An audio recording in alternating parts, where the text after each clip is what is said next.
manusia adalah orang-orang berdosa.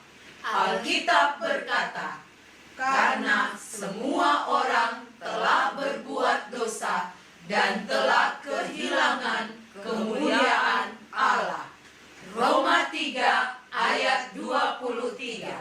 Manusia tidak dapat menyelamatkan dirinya sendiri, karena tuntutan Allah adalah sempurna.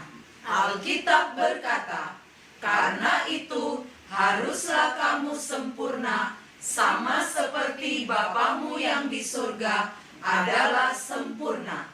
Matius 5 ayat 48. Hanya Allah saja yang dapat menyelamatkan kita. Mari kita melihat cara